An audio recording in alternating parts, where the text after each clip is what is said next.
Awakening with Brahma Kumaris. Namaskar. Welcome to Awakening with Brahma Kumaris. You're watching Healer Within.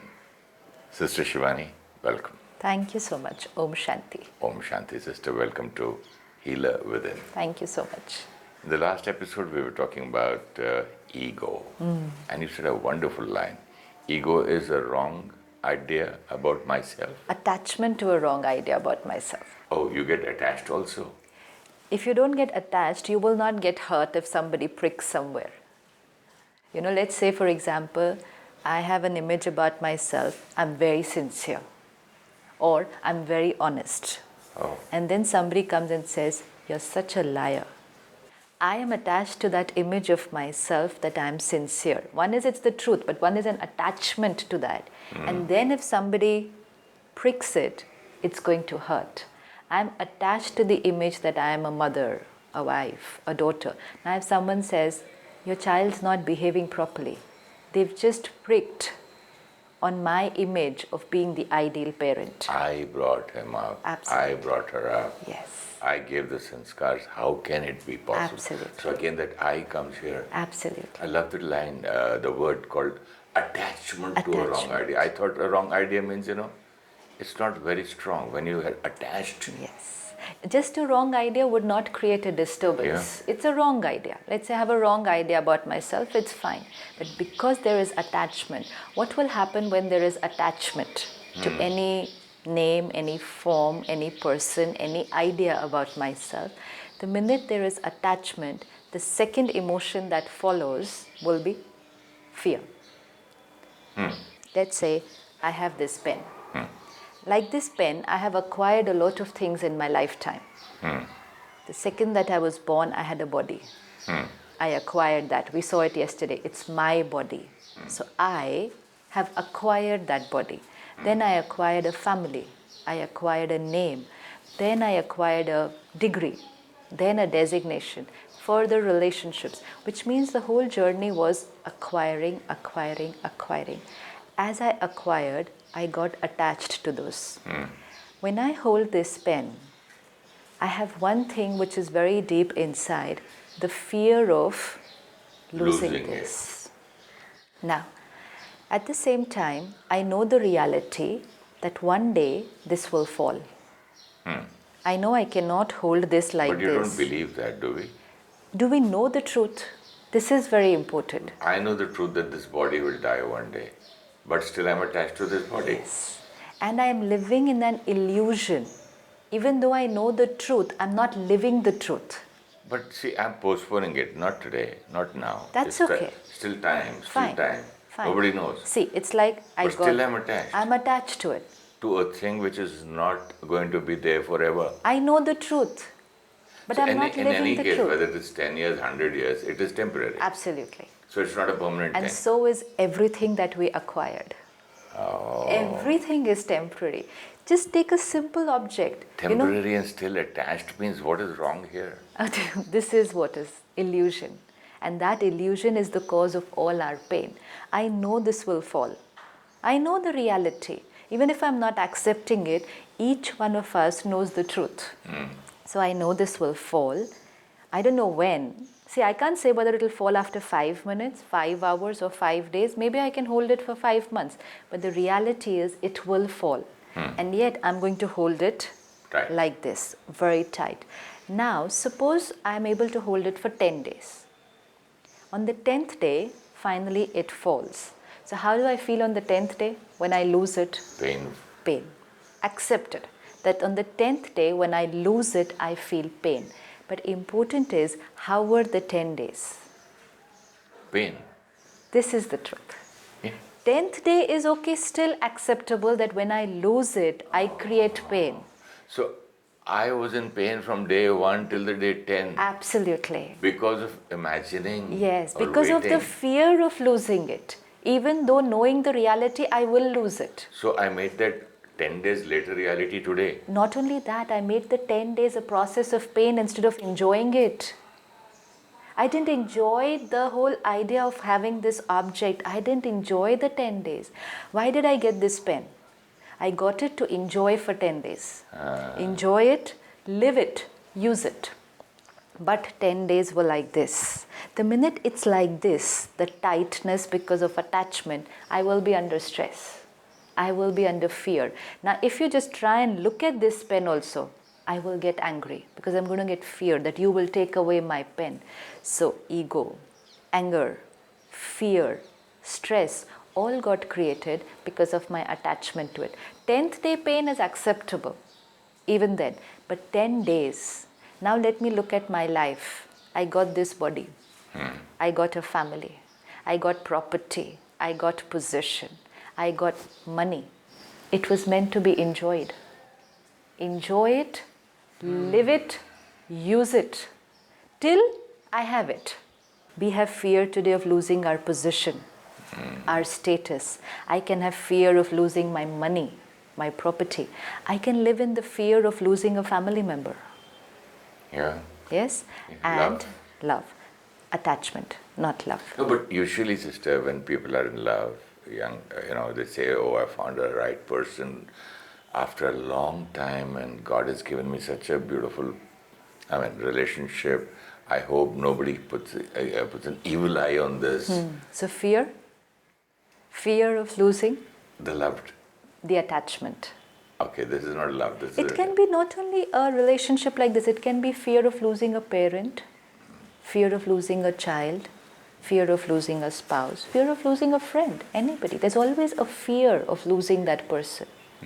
And deepest fear, see, one is fear of losing position, my status. One is fear of losing property, fear of losing people. And deepest fear? Death. Fear of death, which means fear of losing my body. Myself. Yeah, because I call not this, myself. Because I call this myself. I call this myself, yeah. So deepest fear. The other day you were saying that Right. my hand, Yes. my eyes, Yes. my this. Yes. But who am I? Absolutely. Yeah. So deepest fear is fear of death, which means fear of losing my body. Now, truth is, right from day one, I know I'm going to lose all these things. So, if only we can live our life with this reality, that this is not me. Now, why was there fear? Because I thought all this was me. And so there was always fear that I will die. I don't die. Who's going to die? The body. I don't die. So this is something that we need to now live in our life. Just because of this one illusion, I thought I was my position. And that's why we saw last time that when I retire, I'm not happy. I'm in pain because I feel I've lost myself, my identity. Person, I'm a parent. If something happens to my child, it's as if life has come to a standstill. Because who am I without that child? So all these things which I was fearing losing, I lose my ability to be able to use them with happiness while they are there. So strange, sister. You're so right. I can remember now people, worried to lose their stardom in the film industry. What if the new person has come, somebody else has come, he'll replace me. And not only that, even men, I've seen people who say, I'm losing my youth. Absolutely. Women, I've seen them putting black on their hair and coming to shoot and to play an old lady's role. Then they put white on that dyed hair. But they want to see everybody to believe that their hair is black. Because who am I? I'm the body. I'm the body. And how should I be?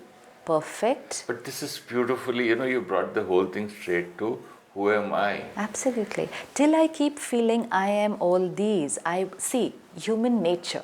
What is our nature? To be beautiful and perfect. Because that's how we were. Each one was perfect and beautiful. I was perfect and beautiful. But now over a period of time, I have forgotten that real I. And I think I am who? The body. So I want it to be perfect and beautiful. Who am I? The position. So I have to be perfect in that position. Who am I? A parent. I have to be a perfect parent.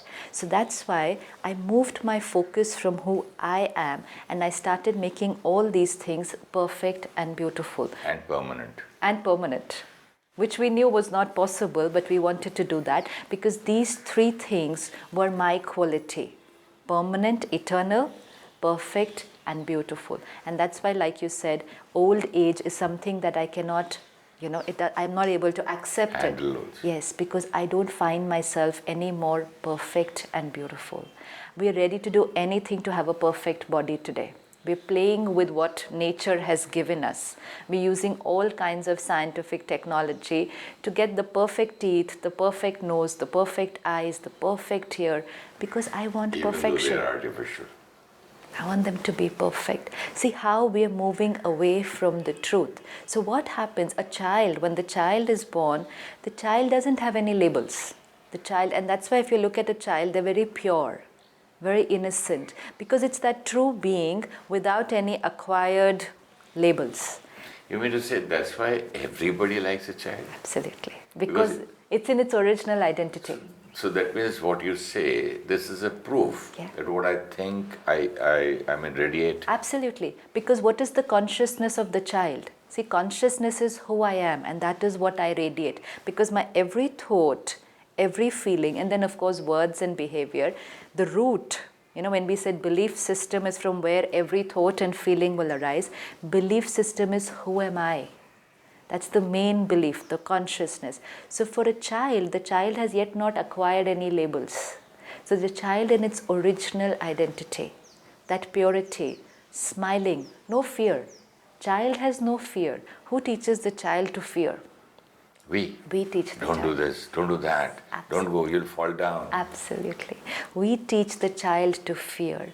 We teach a child anger. We teach a child competition, hurt. School, competition, yes. around, Comparison. Neighbors, Comparison. brothers, sisters, siblings. Criticism. We're teaching. And as we're teaching each of these things, we're taking that child away from its original identity. But we are actually educating them, aren't we? We are taking them, are we educating them about their true identity, who they are? No. No. So what happens when a person loses their original identity? It's like a memory loss. I have forgotten who I am. How will the life of a person be who forgets who he is? I've forgotten who I am. I've forgotten my name. I've forgotten who were my family. I've forgotten what I was doing. So how will my life be? Confused, painful. I don't know who I am. So we are able to see that. We've seen it in movies. Probably we've seen it with somebody who forgets their memory for some time. How would that person's life be? Vegetable. Absolutely. This is also amnesia, spiritual amnesia. We have forgotten who we are. What you're saying is that we are not aware of our true identity. So there we have amnesia or whatever. Yes, I've forgotten that is a who memory I am. loss. That's a beautiful I've forgotten way. who I am, and I think something else is I. How would my life be? And it's not for 10 minutes or for one day. I've been living my life like that without knowing who I am and thinking something else to be I. Now if we look at a child in its innocence and purity, as the layers of information keep getting coded. If you see children today, and let's say children 20 years back, we will say the children today are losing their innocence faster compared to a child 20 years back, because the amount of flood of information that is there today, which was not there 20 years back. Today a child is exposed to movies and television and media at a very young age. So very soon, all this information about body and looking attractive and dressing up and position and comparison, competition, coming in at a much earlier age. So the layers of information that are getting coded on the original being, much faster now than what it used to be before. When we were children, we were not conscious about what we are wearing, how we are walking, what is personality. Today at a very young age, a child is being taught how to speak, how to walk, how to carry themselves, how to dress up. And which means at a very young age, they are being taken away from their original. And branded things. Absolutely. Eat branded food, branded clothes, branded shoes, how to look, how to do up their hair, and which means very young age, taking them away from who they are and making them feel you are this body, you are your marks, you are your position, this is what you are. if you get these many marks, if you're first in class, then you are good. This is your identity. See, it's not that there's anything wrong in acquiring. It's no wrong in acquiring our degrees, our education, our position, but only if we did it with the awareness, this is I, and this is what I'm acquiring. We would have been safe. We would have been very fine. But because I forgot this is I, and I only started seeing what I'm acquiring, and I made the acquiring my identity, we moved away from the I. I am what I have acquired. So what was my complete focus on? Only on acquiring and achieving. It's only if I acquire, I achieve, I perform, then I'm good. Otherwise, I'm a complete failure. I'm a loser. Who's that I? Who's the failure and the loser? Today, I, the original. Who's that I? The I is, today, we think, is the one who acquires, achieves, and performs. And if I don't do, and that is taught to me right from when I was here. Yeah. At this age, you have to come first. You have to come 90% marks. Acquire, achieve, and perform is you. And if you do that, you are good. And if you don't, bad boy, bad girl, failure, loser, another label. So we have to understand this, and today we really need to remove all these labels and come back to the core. Because every label that we were putting, actually, you know why we were making all these layers around ourselves? It was more like a defense mechanism. Because people came and said things to us. They pricked our image. We created another image. Let's say a child. Somebody criticizes the child. Somebody compares the child with another person. Child's getting hurt, feeling rejected. Now, how does the child defend himself? What defense mechanism is that child going to adopt over a period of time? Different ways, no? One can go into depression. Absolutely. The other can become a rebel. Very aggressive. And he can become more of what he says that it's not good. Absolutely. So he'll say, okay, I'll do it more. Right. Let me see. It's Now, my life. the nature of the child was not aggressive. The nature of the child was not anger. When the child was born, very pure, very innocent. But when, based on criticism and comparison of acquired things, parents, teachers pricked. You know, why do they teach us so many wrong things? When I was a child, they said we were animals, we have that animal instinct, and we have to, Survival of the fittest. And we have to learn these things and become, a human being now. And it's just the opposite of what you say. Absolutely. Human being, you said being. Being. That being with this human body. But I've forgotten I'm that being with this human body. So when that child was taught all these things, the child was losing his innocence, creating hurt, and then developed mechanism to protect himself. So anger was a personality that the child developed. It was not its original personality. But to protect himself from being criticized and compared, he used anger. Now that child is 20, 30, 40 years old, and today we can say angry person. But anger is not his nature or her nature. But the same thing when a child does, the parents say, very good, you protect yourself. What did we teach? And they proudly say, oh, my child. Absolutely. How he gets so angry. He bullies and so he fights the fighter. I've met parents who would say, my child is too soft, too innocent. He won't survive in this world. And they're not able to understand that softness, that innocence is not weakness. It's strength. He's connected to his core, but belief system. Because of what we are seeing, the information outside. And then they will constantly teach that child that what he is wrong. That you will lose, you will fail in the world if you're like this. What happens to the state of mind of that child that constantly you're wrong or constantly, I know a lady who wanted to be an actress, an artist, a film actor. She constantly goes on telling her daughter, I always wanted to be, you better be. And she said, I don't want it. Absolutely. It's not my department. Right. And we go on and on and on giving, expecting and teaching. Why? Absolutely, because that is who we think, that is what will give me respect, fame, name, is if I am this. See, what do I want? I want happiness. Where will I get happiness? If I get name, fame, money. How will I get it? I should be this. Because they will say that, you mean to say we shouldn't enjoy life? Yeah, we should enjoy life. So who should enjoy life? So people say that to enjoy life, I require this. To be happy, I want this. What all do I want to be happy? And they also say that if there's no status, there's no money, and if you're not a big shot, if you don't know big people, then life is useless. And then, after they have acquired all that, they're living a life of fear and insecurity, even jealousy. Everything is perfect outside, but I will not be happy till I'm connected to my core being. You know, it's like somebody lived in India, born, brought up in India. His originality is here. His culture, his people are here. And then that person goes to the States, to America, is living there, has everything. Name, fame, money, position, family, everything. And yet something is missing in that person's life. And what is missing? He said, I'm not where I'm supposed to be.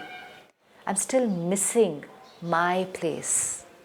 Even though he has everything there, but he's disconnected from his roots. And that's why he's missing that, even though he has everything that he wanted in life. Yeah, then they go home, they send somebody to buy a small house or something, a plot in their own village or in the place they used to live. Because they want to remain connected to their roots. This is what it is. How we can understand this? Now we need to understand myself. I am disconnected from my original root. Now I have everything. I have everything. Let me say I have no problem in my life. I have everything. I will still not experience that original happiness and purity and love because I'm disconnected from my roots. Until then I'll keep saying something is missing. Something is missing in my life. I still am not experiencing what I have. And then the more I'm missing it, the more I'm trying outside. Acha, I didn't get this, let me get this. Maybe this will give me happiness. You know how a child starts the journey. I want to pass, then I want a degree, then I want a job, then I want a wife, then children, then position. Searching for happiness. And yet you reach the age of 60, 70, he'll say, I have everything. I have everything, but I still haven't experienced that completeness and that happiness because that is here. I love that word disconnected. Disconnected straight away takes me to any instrument, any gadget, even a telephone disconnected from battery. Absolutely. So what happens is just like death. Complete breakdown. It's dead. Complete breakdown. Disconnected is death. Absolutely. Similarly, we are disconnected from our original self and we're moving on and on and on away. You know, we built all these images as a defense mechanism, as protection, for happiness, for respect, for love. But the more layers we acquired, we were also moving away from the core. You know, it's like a gift here, and then I keep wrapper and wrapper and wrapper and wrapper around it, layer and layer and layer. The more the number of layers, the more I'm moving away from the core. Had I just put all these wrappers, it's not that there's anything wrong in the wrappers that I'm using in my life or the labels. It's just I needed to be aware that the gift was inside. You know, it's like if somebody gives me a very beautiful gift and beautiful wrapping paper, excellent ribbon, and a very attractive card on that, a label. And label, position, status, name, put it aside. Wrapping paper, my costume. Very beautiful, very attractive. The wrapping paper is the body. It's the dress. Okay. It's this dress. You know, we wrap ourselves in very branded clothes today. This is our wrapping paper. Very beautiful. And we compare each other also on the basis of our wrapping paper. Remove the wrapping paper. Very nice, sweet little velvet box. That's my costume. And now I'm so enamored by this label, the ribbon, the wrapping paper, and the velvet box. And I say, this is the gift. And I've forgotten that there is a diamond inside. Beautiful. Because all this was so attractive, and I thought this was the gift. And yet I compared myself with others and everything. I was always working only with all these things, just forgetting. Now all that I have to do is, velvet box is fine, take care of it. The wrapping paper is attractive, but don't forget that you've missed out the diamond. The most valuable part. You've missed out the you. It's still sitting there. And all I need to do is open that velvet box to now meet my gift. that diamond. That's very important. And like you said last time, inferiority and superiority complex. If I knew that I was that diamond, I would knew you were the diamond. Where was I going to be inferior or superior to anybody? Diamonds are all identical.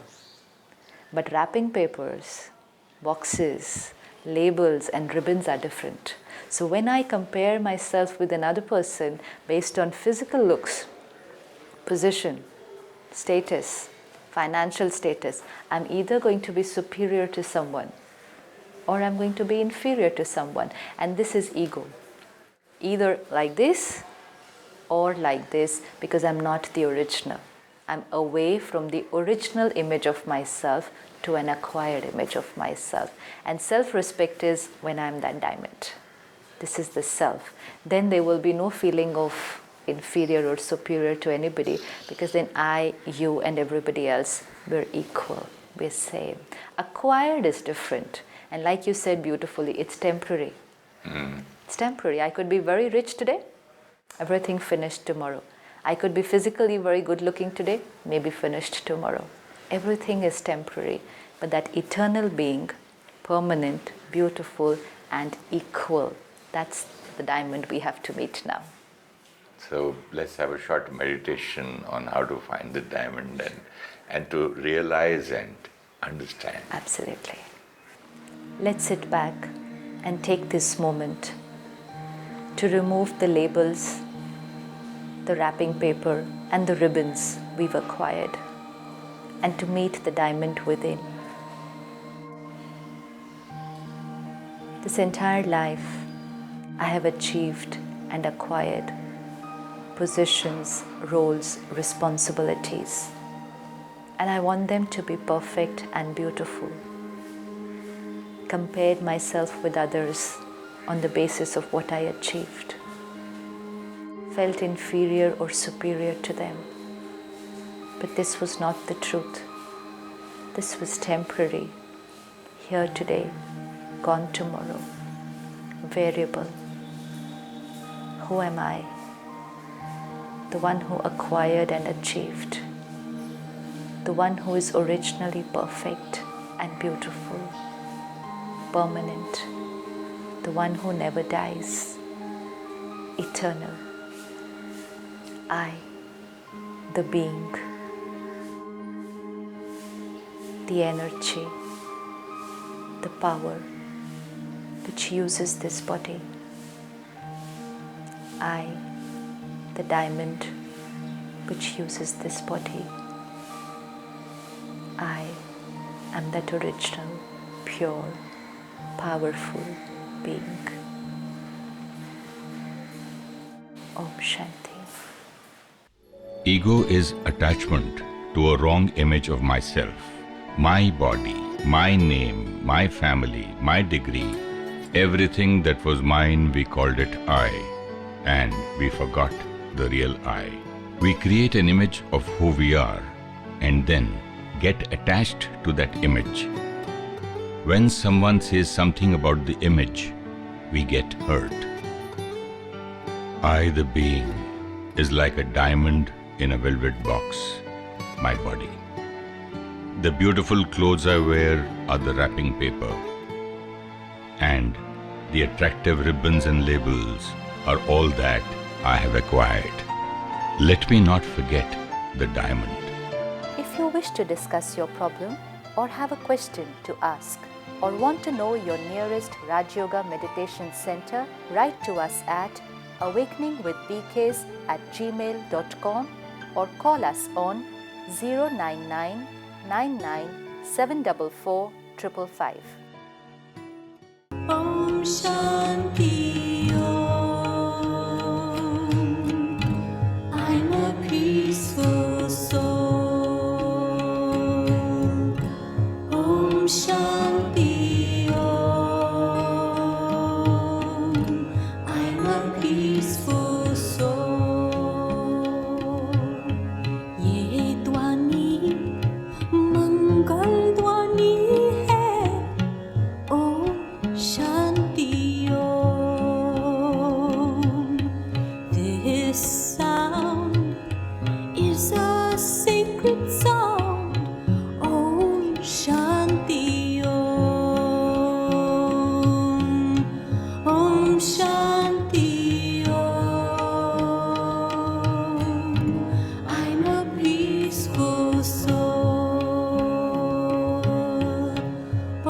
Shanti